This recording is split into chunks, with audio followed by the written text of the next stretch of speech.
There are some moments in your life when you see something on a news report that you'll never forget. It could be images from a famine or a war zone or a terrorist attack. For me, one image that I will always stick in my mind was watching Michael Burke's report from the Ethiopian famine in 1984. It was the report that eventually triggered Band-Aid and Live Aid. The images of starving, emaciated children on our screens were undeniably shocking. But I wonder whether the impact was even greater because it was in the days before the internet, before 24-hour news, before we were immersed on a daily basis in shocking, gut-wrenching images of victims on our screens, in our papers, on our phones. As time's gone on, I wonder whether more of us suffer more and more often from compassion fatigue, a term that refers to the idea of being numbed to feeling compassion because your emotions are triggered by the shocking and the appalling day in, day out. This is one of the things War Photographer by Caroline Duffy is about, I think.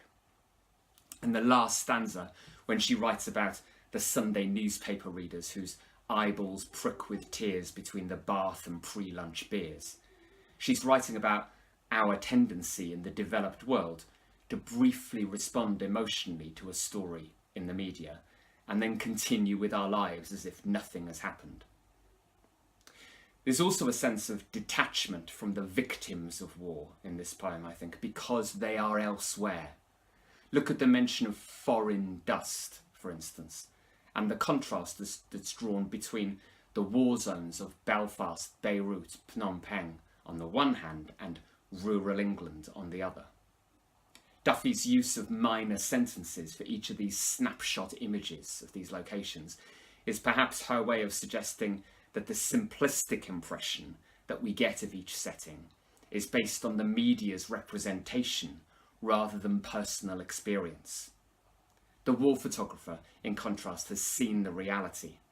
He remembers the cries of this man's wife, how he sought approval without words to do what someone must, and how the blood stained into foreign dust. The cries and images of the war are seared into his memory and haunt him on his return. The image of the photo swirling in the solution as it's developed is compared to a ghost and highlights the guilt he feels in connection with his occupation. He struggles to reason whether his decision to take a photo of a victim of war rather than to actively help, to bandage up a wound, to drag someone to safety, he struggles to establish whether or not that's justifiable. Perhaps if those reading the newspapers were genuinely moved to action or anything other than fleeting sympathy, he might feel less guilt. But his editor picks the photos rather than choosing or selecting them, implying that the photos are anything but significant. Think about it. What do you pick normally? Your nose? Some strawberries? Some pick and mix sweets? Does pick seem quite the right word for the process of deciding which image of a dying victim is to be published in this Sunday's newspapers? Even the fact that they are to appear in the supplement could be significant. A supplement is something extra, something added on.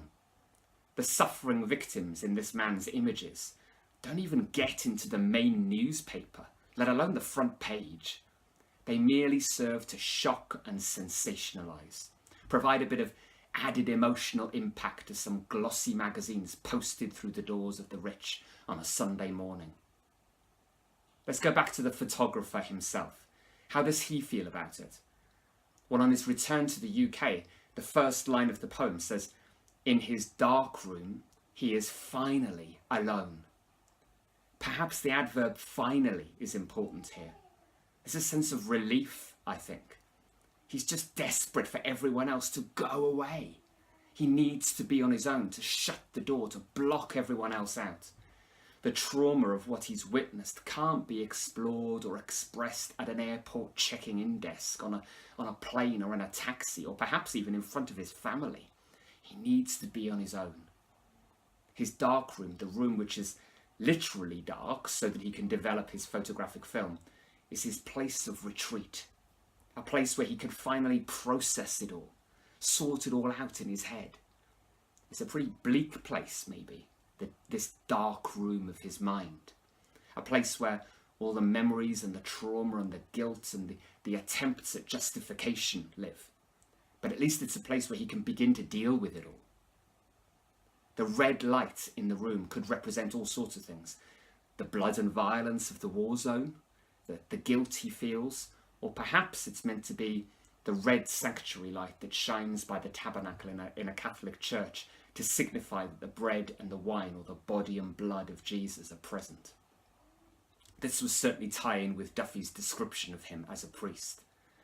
The only light is red and softly glows, as though this were a church and he a priest preparing to intone a mass, she writes.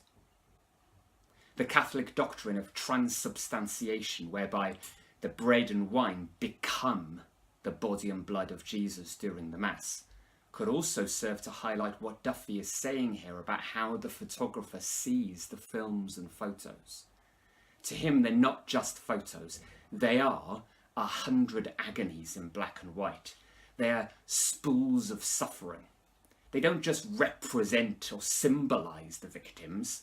They become the victims as he develops them in his darkroom. The respect he shows to the films also highlights this. He doesn't just bundle them out of his bag onto the table, but sets them out in ordered rows, like gravestones in a war cemetery, perhaps. Another way I've always looked at this line is that it's some kind of compensatory behaviour, maybe, some means of coping with the disorder and the chaos in his mind. Have you ever been really stressed because of something that's going on and you cope with it, maybe by tidying your room, sorting out your physical environment, so that then maybe you can begin to think about whatever's going on in your head? Is that what the war photographer is doing now? Arranging the impossibly traumatic in physically ordered rows as some kind of coping mechanism. Ultimately, his defence lies in the title of the poem, War Photographer. That's his role, his function. He has a job to do, and he does it. This is his way of detaching himself from any moral responsibility for exploiting those he photographs, earning money from their suffering and deaths. Is it enough? Is it enough to hide behind this excuse that it's merely his professional role in this bloody business? Well, maybe it's not, because as he returns to the war, the internal conflict recommences. As we're told, from the aeroplane he stares impassively at where he earns his living, and they do not care.